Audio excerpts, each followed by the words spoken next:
like it a lot. Saros is the latest game from Finnish developers Housemarque, a team most well known for their work on the 2002 Xbox title Trans World Snowboarding. Yeah, I'm kidding obviously, it's for 2021's Returnal, a third-person bullet hell shooter with a sci-fi premise that was the master of making the player eat crow. And they've essentially doubled down on that concept here with Saros, bringing back and improving all those bullet hell features, but also including a much more focused narrative, evolving not only Returnal's gameplay, but also its story aspects. Glorious. Resulting in an experience that is just ball-bustingly hard, but also utterly addictive, and something I just felt compelled to keep playing until I finally beat it, 15 hours later.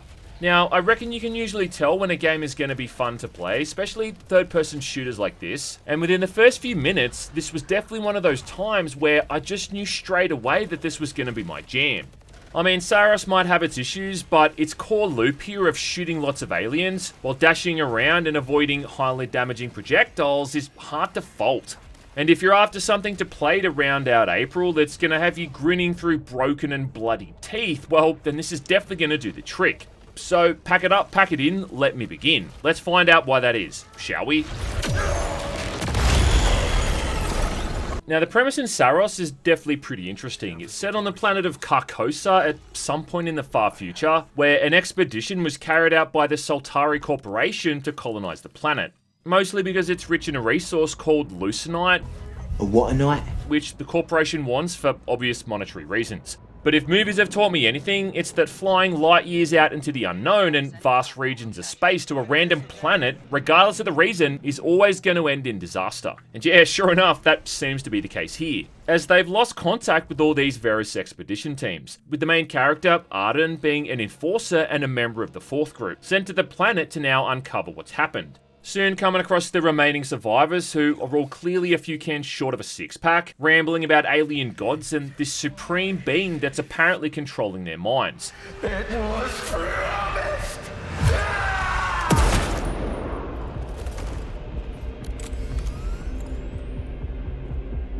That was intense. Yeah. With this perpetual eclipse that seems to reshape the world at will, constantly changing the layout of the planet. On top of that, Arden seemingly can't be killed either, constantly being resurrected back at the Saltari base, referred to as the Passage. Function restored. Which also plays a big part into why the other people in the team don't really trust him. With time always progressing in his absence and the dwindling mental state of his colleagues always taking a turn for the worse with each return. Not such a bad thing. The root of all of this, seemingly due to this ancient, now extinct civilization that once lived on the planet, the remains of which you spend a whole lot of time exploring. What is this place? And in terms of the presentation, like, something definitely has to be said here about how good this game looks, with each area of the planet being vastly juxtaposed to really differentiate each of the biomes. You start off exploring cliffs and mountains before going through some underground areas that look like H.R. Geiger's wet dream, along with marshes and desecrated cities and fortresses. With the final few areas almost feeling palatial, being these ethereal, architecturally stunning environments that really capture the apex of this once great civilization. And the sensor scale to all of these is just fantastic, really making the place feel vast and mysterious, and kind of emphasizing the planet's origins and how you're just this speck of sand moving through the hourglass. There's great looking effects there too when it comes to things like the lighting and the reflections, and almost every time you stare off into the distance, you'll always see something moving about making the place feel alive. And it's the kind of thing that's honestly just kinda jaw-dropping. What is that thing?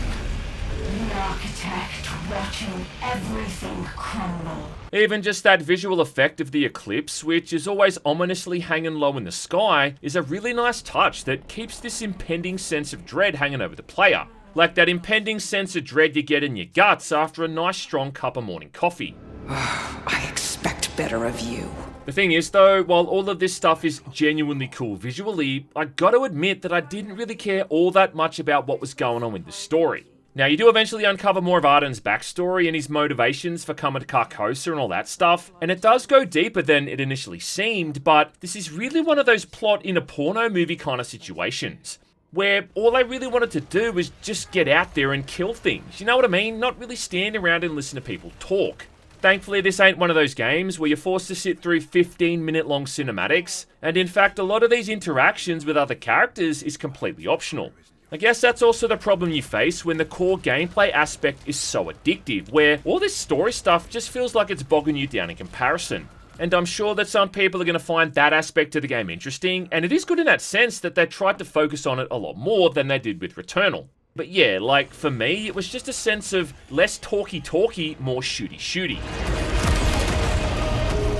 Thankfully, it doesn't take too long to get into things either, and after a brief tutorial sequence with a few cutscenes, you're then thrown out there into the world of Carcosa and can start getting into it. With the first biome in the game called the Shattered Rise, which, yeah, would make a really awesome name for a death metal band. Where immediately it feels like a pretty standard third-person shooter on the surface, where you just aim at enemies with your weapons and then press the fire button. Killing enemies again increases your proficiency level, being more or less like an XP system, also making better guns and items drop, which means the more enemies you kill, the better you get. Which might sound a bit familiar, but it's the multitude of ways you can now deal with all these enemy projectiles which makes it unique and really separates it from Returnal. Now, blue projectiles are the easiest to deal with, able to be blocked with your shield, completely negating any damage and also charging up your power meter, which then allows for alternate attacks with one of the few power weapons you can find. Yellow projectiles, on the other hand, can't be blocked by the shield at all and will cause it to shatter instantly, so for these you want to avoid them entirely by just dashing through them. And in fact, Saros is actually pretty lenient when it comes to this dash move, with this giving you complete invincibility for like a second or so. Assuming of course you're dashing through something that's not going to hurt you. Then finally you've got red projectiles, which can't be blocked but can be parried with a melee attack, often launching them right back to their sender. And my only complaint there is that they don't seem as integrated into the combat as they could have been, in the sense that I rarely found myself parrying things organically during the combat. Instead, it was kind of like I had to put myself in harm's way to parry something. This is probably due to just how mobile the player can be, because an enemy's often going to be firing at somewhere you were standing 2 seconds ago. Either way, I just kind of wish it happened more often, because the only time it ever really comes up properly is during certain boss fights. You can of course just as easily dodge these red projectiles if you want to, but parrying can eventually have some pretty handy benefits, like charging up your power meter or staggering enemies. And then finally, to make it even more confusing, there's variants to each of these projectiles as well, in the form of things like homing attacks and lasers. But yeah, and the good news too for all of my fellow color challenge chums is that the options menu lets you change all of these colors around to whatever you want. Thank God. Yeah, boy. Either way though, you start to very quickly come to recognize some of the enemies and which attacks they're going to use. Also very quickly coming to hate them, as there's some real assholes in here that are an absolute prick to deal with. That's the idea. The most annoying ones, I think, by far, are the enemies with shields, simply because you have to get in there really close and whack them with a melee attack to remove it. Things do at least start off pretty slow though, with the first few biomes being very manageable when it comes to the combat. But it doesn't take all that long there before you're moving through arenas where there's just projectiles flying all over the place, with there often being more blue balls flying around the room than there are at a Bonnie Blue meetup. And it's actually a testament to Saros' controls and just how effortlessly you find yourself dashing around and avoiding most of these, where it almost becomes second nature. Dodging around a bunch of enemies as you pepper them all with bullets before sending back that perfectly timed parry, followed by finishing off whatever's left, is a pretty satisfying feeling. You almost always get locked into the area too when combat starts, making it these mini arenas, and throughout the story you also unlock these extra mobility options, like using jump pads or grappling. So it really does leave lots of options there for the player in how they want to get around, making it far more than just holding down the fire button until everything's dead, and also just being an objective improvement, I think, over Returnal's combat. I mean, look, I haven't played all that much of Returnal to be fair, but it's really not hard to see here how this is just a massive step up across the board. And it's just kind of like they knew what needed to be improved, but also what they could get away with keeping. Like the return of this whole tactical reloading mechanic, where you can time a button prompt to get an instant reload, skipping over that animation. And also the return of this adrenaline system, where avoiding damage is going to give you some small buffs. At certain points in each biome, you're also able to interact with this pedestal thing, causing the environment to shift around again with the eclipse, also making enemies much more dangerous. with it now having this mechanic where their projectiles can cause corruption, essentially lowering your maximum armor cap. To further take the jam out of your jelly donut, all of the artifacts are now corrupted, where the benefits now come with a noticeable handicap, like giving you increased weapon recoil or lowering how effective healing items are. What a pisser. But the trade-off is that they now drop more resources, giving it that whole risk versus reward element that makes it even more satisfying and addictive. You've even got these so-called nightmare strands, which are like one-off instances in some of the biomes, kind of like challenge maps against tougher enemies for extra items. So again, it's like, do you take a chance and try to clear one of these things out, or do you just stay on the beaten path and complete the level? Yeah, now you know what you do? You take them on. You don't be a bitch. Those moments outside of combat is usually where you're just exploring the map for extra items, along with coming across audio logs and journal entries.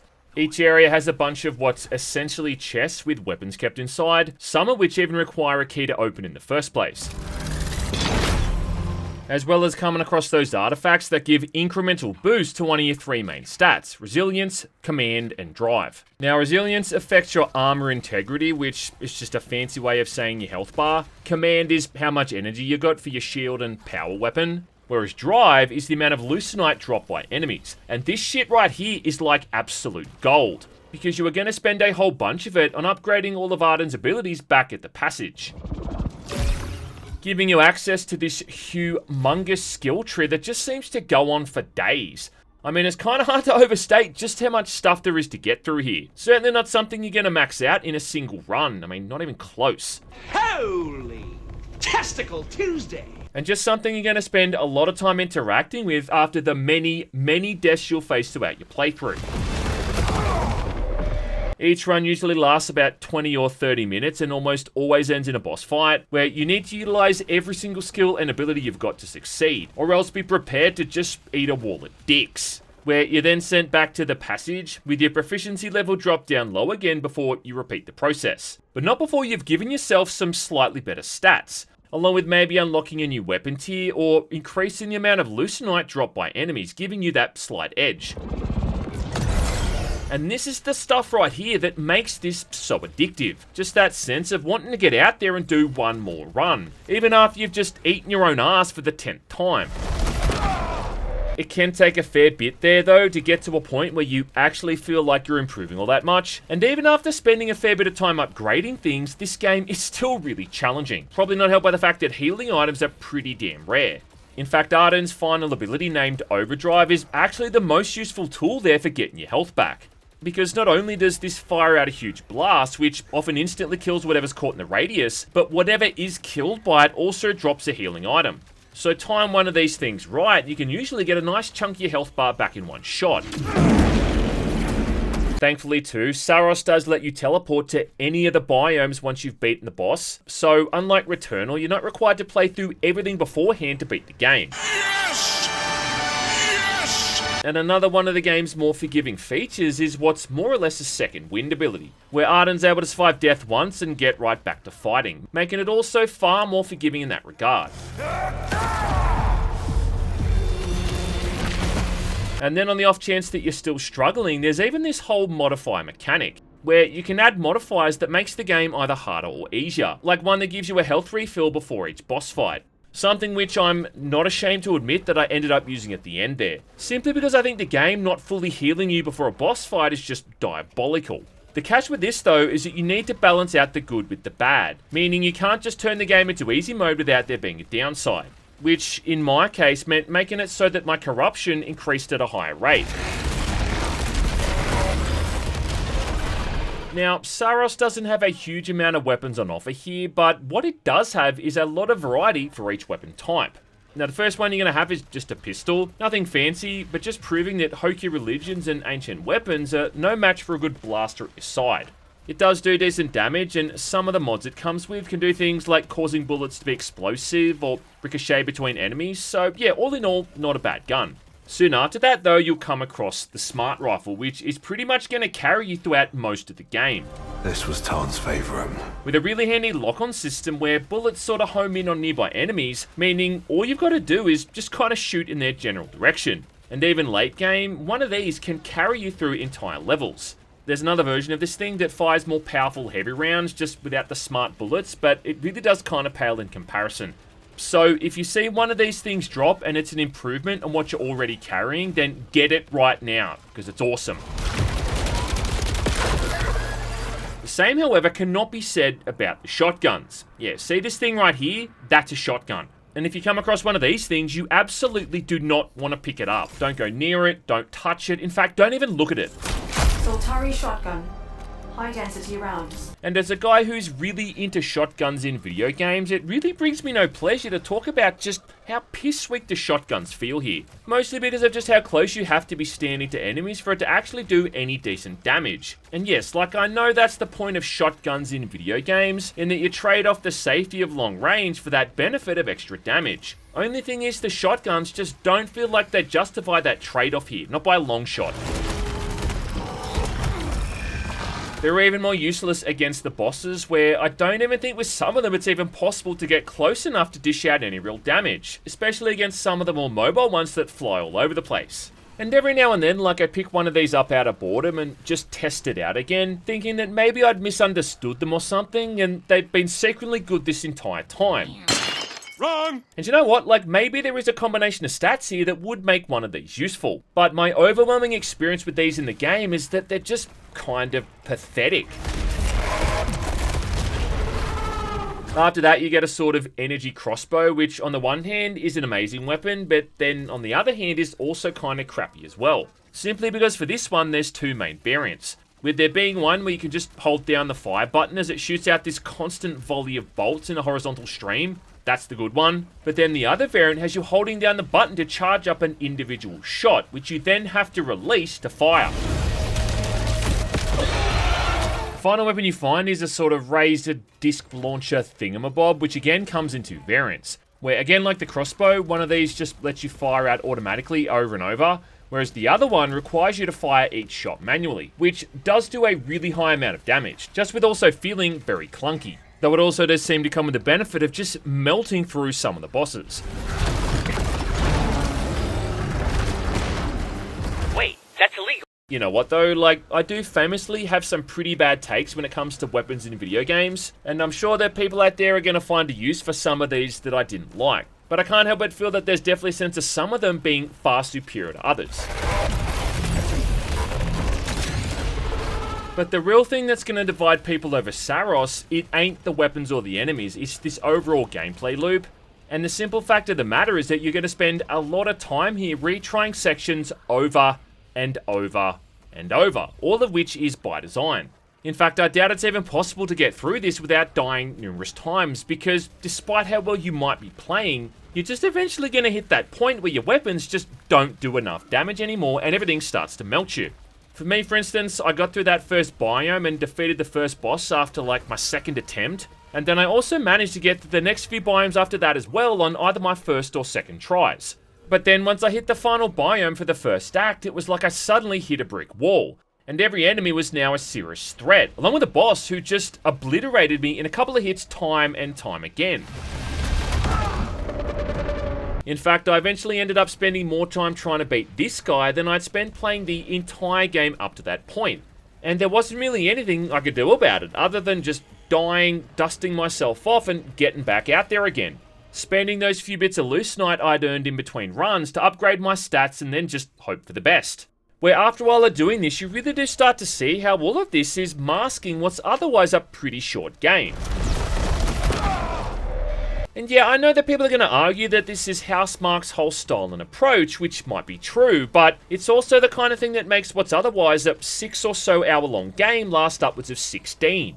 It doesn't help either that early on here, the toll on your resources for dying is incredibly high. In fact, at first, you lose 50% of your leucinite after death, as in, you lose half of everything you earned every single time you die, which is just fucking crazy. I mean, I genuinely can't think of any other roguelite that's ever done that, at least none of the ones I've ever played. Like in Dead Cells, for instance, when you died, you kept all of your cells, right? Or in the case of 2025's Game of the Year, Megabonk, you kept all the silver coins you earned. Now, in Saros' defense, you can eventually put enough points into things where it only takes off like 30% instead of 50%, But yeah, like, I can't help but feel that that's a pretty blatant way to just make the player take longer to get to the end of the game. The other thing worth mentioning, even though it should be obvious, is just how randomly generated everything is. From the layout to the area, the enemies you face and in what order, but more importantly the weapons and items you come across. Which means that there's going to be times here when you get absolute shit, where the game's just not going to throw you a bone. Welcome! And there were countless runs there where I didn't even get a single weapon drop, as in not a single gun would appear, forcing me to use the base level weapon for the entire run. Or even worse, all I'd get is shotguns. Oh, dear God, no! Now you can actually re-roll items until you get the one you want, but re-rolling is a limited resource too. And you can maybe only do this 3 or 4 times per run, which even then is still left up to chance. Does this stuff make it bad? Well, no it doesn't, but I guess my point is that sometimes you have to accept here that Lady Luck is going to be a cruel bitch. And not every run is going to tip things in your favour, where it's often going to feel like it's gatekeeping all of the good stuff.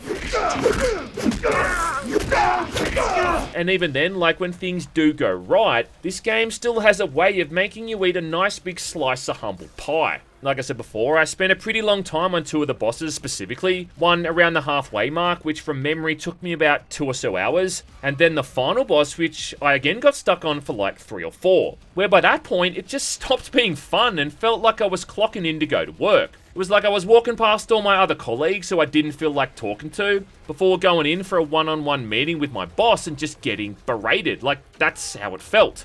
And that sense of relief when I finally beat this thing, it wasn't happiness or accomplishment, it was more just knowing that I'd never be forced to have to do that again. Genuinely how you feel after quitting a job that you hate, knowing that that thing, place or person has no control over you anymore. I know exactly what you mean. But in a weird way, I think that that's also the biggest praise I can give to Saros, is that despite all of this stuff, I just couldn't stop playing it. I mean, that final boss might have almost given me a mental breakdown, but every time as soon as I was killed, all I wanted to do is just get right back in there and give it another crack. And when I did finally beat it, I inexplicably shouted at the TV without thinking, almost waking up my 4-year-old son who was sleeping in the next room. All up, it's definitely a sum of its parts experience where luckily the positives do massively outweigh the negatives. It's definitely not going to be for everyone, and it's definitely going to have you pulling out what hair you've got left, along with potentially ending the lifespan of a few PS5 controllers. But when it all comes together, like, there's few games I've played that can offer up that same level of insanity and pure carnage. So yeah, damn good stuff. Now, time for just one more run.